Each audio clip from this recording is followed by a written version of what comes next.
জয়, চট্টগ্রামের বাজারে নতুন করে কোন কোন পণ্যের দাম বাড়তে ক্রেতা বিক্রেতারা কি বলছেন?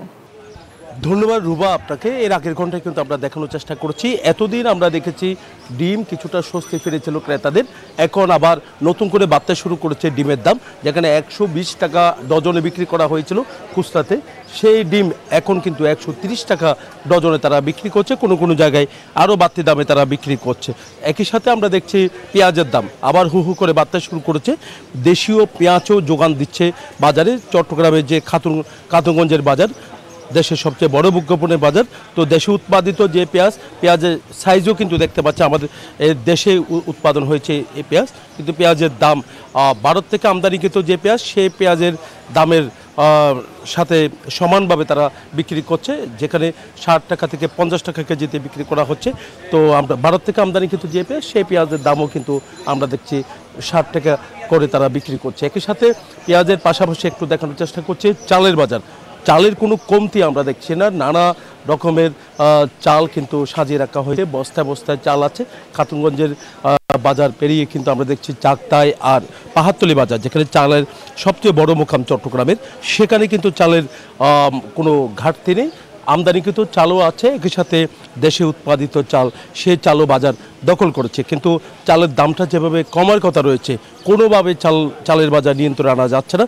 চাল সিন্ডিকেটের যে দৌরাত্ম্য, সেই দৌরাত্ম্যের খুঁজে কিন্তু প্রশাসন বারবার কিন্তু তাগাদা দেওয়া হলেও কিন্তু দেখা যাচ্ছে সেভাবে নিয়ন্ত্রণে আনা সম্ভব হচ্ছে না। 3 থেকে 4 মাস ধরেই কিন্তু চালের দাম এখনও পর্যন্ত ঊর্ধ্বগতি। 50 টাকার নিচে কোনো চাল কিন্তু বাজারে পাচ্ছে না। একটু ভালো মানের চাল নিতে গেলে 70 থেকে 80 টাকা, আরেকটু ভালো মানের নিতে গেলে 100 টাকার নিচে কোনোভাবে এই চাল কিনতে পারছে না কেজি। তো এখানে যারা ক্রেতা, তারা হতাশের কথা বলছেন। তারা বলছেন যেখানে সবচেয়ে বেশি প্রয়োজন হচ্ছে চালের দামটা যদি একটু নিয়ন্ত্রণে আসতো, তাহলে সাধারণ মানুষের জন্য অনেকটা সহজ হতে বলে আমাদেরকে জানিয়েছেন। নতুন করে যোগ হচ্ছে সবজির বাজার। গ্রীষ্মকালীন যে সবজিও কিন্তু বাজারে আছে, কিন্তু দেখা যাচ্ছে নতুন করে কিন্তু দাম বাড়তে শুরু করছে। আলুর দামটা একটু স্বস্তি ফেরাচ্ছে, 20 টাকা থেকে 25 টাকা করে আলু বিক্রি করা হচ্ছে। তো এই ছিল আমার এখানকার সর্বশেষ। ফিরে যাচ্ছে আমার সহকর্মী, অপেক্ষা করছেন সাভারের নাজমুলের কাছে।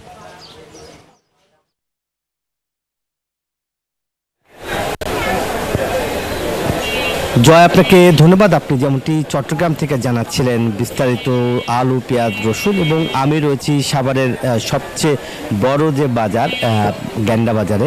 আমরা দেখেছি যে যেটা ইন্ডিয়ান যে রসুন, সেটা কিন্তু 200 টাকা কেজি, এবং দেশি রসুন বিক্রি করা হচ্ছে 120 টাকা, এবং আদা কিন্তু কেজিতে দাম বেড়েছে 50 টাকা কিন্তু বেড়েছে। এবং আলু এখন আমরা যদি দেখাই যে 17-18 টাকা পার কেজি বিক্রি করা হচ্ছে, এবং পেঁয়াজের বাজার কিন্তু এখন অস্থির, 55 টাকা কেজি বিক্রি করা হচ্ছে, এবং কোথাও কোথাও 60 টাকা কেজিও বিক্রি করা হচ্ছে। এবং আমরা দেখছি যে হঠাৎ করে পেঁয়াজ কিন্তু আপনার গত 2 সপ্তাহ আগেও কিন্তু 40 টাকা কেজি ছিল, এখন ঠিক পেঁয়াজের বাজার আবারও মানে অস্থির হয়ে উঠে পড়েছেন। এবং আমরা এখানকার বাজারে যারা করতে এসেছি তাদের সাথে কথা বলেছি, তারা বলছে যে নিত্য প্রয়োজনীয় জিনিসপত্রের দাম বেড়েছে, এবং সব কিছুই আসলে দাম বেড়েছে।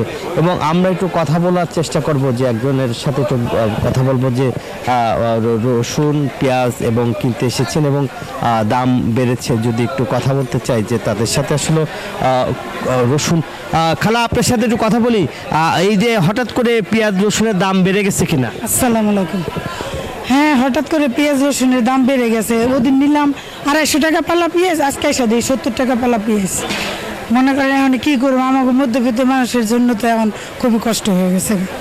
ধন্যবাদ আপনাকে, যেমনটা আসলে বলছেন। এবং কাকা, আপনার সাথে একটু কথা বলি, হঠাৎ করে পেঁয়াজ, আলু সব কিছু তো আবার দাম বেড়ে গেল, আপনার কাছে কি মনে হচ্ছে যে আসলে বাজার কি মনিটরিং হচ্ছে কিনা, কি মনে হচ্ছে? আগে তো আমরা রোজার মধ্যেও দেখেছি একটা নিয়ন্ত্রণে ছিল, এখন তো নিয়ন্ত্রণের বাইরে চলে যায়। রোজার পরেও ঠিক আছিল, এই 2 সপ্তাহ ধরে এই অবস্থা হয়েছে, সব জিনিসের দাম বেড়ে গেছে, কিছু করার নাই, খাইতে দইব ভাই, বুঝছেন না, কিন্তু স্বাভাবিক। আপনাকে যেমনটা আসলে বলছিলেন, এবং তারা বলছে যে 2 সপ্তাহ ধরে কিন্তু আসলে পেঁয়াজ, আলু, রসুন সব কিছু আসলে দাম বাড়ছে, এবং যেটা নিয়ন্ত্রণে থাকার কথা সেটা আসলে নিয়ন্ত্রণে থাকছেন না। এবং বাজারে আপনার সাথে যদি একটু কথা বলি ভাই, হঠাৎ করে আসলে কোন কোন পণ্যের দাম কী কারণে বেড়েছে? হঠাৎ করে পেঁয়াজের দামটা একটু বেশি, মানে কারণটা তো আমি বলতে পারবো না, আমি বাড়াই কিনতেছি, একটু বাড়াই বেচতেছি, এটাই। ধন্যবাদ আপনাকে। যেমনটি আসলে বলছেন, তারা আসলে দোহাই দিয়েছে যে বাজারে তারা বেশি দাম দিয়ে কিনছেন এবং বেশি দামে কিন্তু আসলে বিক্রি করছেন, এই অভিযোগ করছেন। এবং সাধারণ যারা ভোক্তা তারা আসলে বলছেন যে নিত্য প্রয়োজনীয় যে জিনিসপত্রের দাম এবং হু করে কিন্তু বাড়ছে এবং মনিটরিং করার কথা যাদেরকে, তাদেরকে আসলে মার্কেটে দেখা যাচ্ছে না মনিটরিং করছে। এই ছিল আমার কাছে সাভারের পেঁয়াজ, আলু, রসুনের সর্বশেষ বাজারের খবর। ফিরে যাচ্ছি স্টুডিওতে। চট্টগ্রাম এবং সাভার থেকে নিত্যপণ্যের বাজারের খবর জানাচ্ছিলেন আমাদের সহকর্মীরা। বান্ডেল থাকলে প্রতি সেনমানিতে টাকা বাঁচবে। বিকাশ সেনমানি বান্ডিল কিনে জিতুন প্রতি লেনদেনে।